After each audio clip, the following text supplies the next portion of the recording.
જય ગૌ માતા મિત્રો, જય ઠાકોરજી. ધનરાજ પ્રાકૃતિક ફાર્મ, નારાયણભાઈ વસરા, ગુજરાત, રાજકોટ ઉપલેટા. ગૌ સંવર્ધન વિશેનો એક અગત્યનો એક મુદ્દો ધ્યાનમાં આવ્યો. તો મને એવું થયું કે ચાલો બધાય ગૌપાલકોને આ વસ્તુની ખબર પડવી જોઈએ. અને ખરેખર જો સરકાર એટલી ખર્ચા કરતી હોય ને તેમ છતાંય જો એના મુખ્ય અધિકારી હોય અને આવું એક પુસ્તકમાં છાપતા હોય તો કેટલું યોગ્ય કહેવાય. આજે આપણે મહાકુંભ જે કૃષિ કુંભ એમાંથી પશુપાલન પંચામૃત સરદાર સ્મૃતિ કેન્દ્ર વિતરણ શિક્ષણ નિયામક શ્રી કચેરી જુનાગઢ કૃષિ યુનિવર્સિટી ત્યાંથી આપણે લીધું. એમાં પહેલાં વહેલું ગાય અને ભેંસના મુખ્ય ઓલાદોના એના ડૉક્ટર બીડી સાવલિયા છે. એમાં ઘણા બધા મુદ્દાઓમાં આપણે જે વસ્તુ કહીએ એ આપણે કોમન લઈ હાલો મોકલી. એમાં તો કાળી એટલે ગમે એવા પ્રકારની હોય, આપણે એ કાંઈ નથી આપણે ગણતા લો. પણ એના જે મેન પાસા છે, જે એના મેન કેરેક્ટર છે, એને એ રીતે દર્શાવવામાં આવ્યા જેથી કરીને ગુજરાતના અન્ય કોઈ ગૌપાલકો, જે શિક્ષિત ગૌપાલકો જે એને પસંદ કરવા માગતા હોય તો એના કેરેક્ટર વાંચી અને એને પસંદ ન કરે. તો આર્થિક લક્ષણોની વાત આવી. ગીર ગાય દુધાળુ ઓલાદ છે, ઘણા તેના સિદ્ધાર્થીઓ ઓલાદ તરીકે પણ ઓળખવામાં આવે છે. વેતરનું સરેરાશ દૂધ 1800 થી 2000.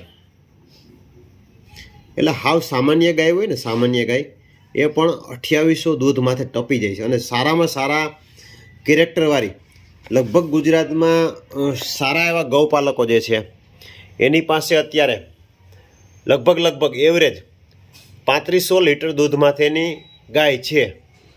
અને સારામાં સારી 5000 લીટર માથેની પણ ગાય છે. મારી પાસે જ ગયા વેતર 5000 લીટર માથેની ગાય હતી ને આ વર્ષે આપણે ધામમાં હોય કે જે મિશ્રી, બરાબર. એટલે તમે ત્યાં ગૌ સંવર્ધન કેન્દ્ર ચલાવો છો અને તેમ છતાં તો આવી રોંગ ઇન્ફોર્મેશન છપાય છે. તો મને એવું લાગે છે કે આ મુદ્દો જાગૃત કરવો જોઈએ. બે વેતર વચ્ચેનો વ્યાંતનો સમય એટલે 15 થી 17 માસ આપણે એ કોમન ગણીએ છીએ. પણ એ આ છે પ્રશ્ન 15% જ હોય, 15% જેવી ગાય હોય વધારામાં. નહીંતર વધારામાં વધારે સરેરાશ ગાયો છે ને એ 13 મહિનામાં 12.5 મહિનામાં વ્યાય જ જાય છે. પછી બીજા નંબરમાં એવા પ્રશ્નો આવે છે કે એને વહુકવાનો સમય એટલે કે વહુકી જાય તો એ લગભગ 4 માસથી 7 માસ સુધીનો સમય લખે. આ પણ એક ખોટી રોંગ ઇન્ફોર્મેશન છે.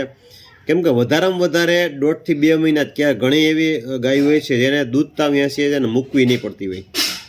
અને કુલ વેતરની સંખ્યા 10 થી 12 ગણે. તો આવી તો ઘણી અસંખ્ય પ્રકારની ગાયો છે જે 17-18 વેતર વ્યાઈ ચૂકેલી છે અને સારામાં સારી હેલ્ધી અને તંદુરસ્ત.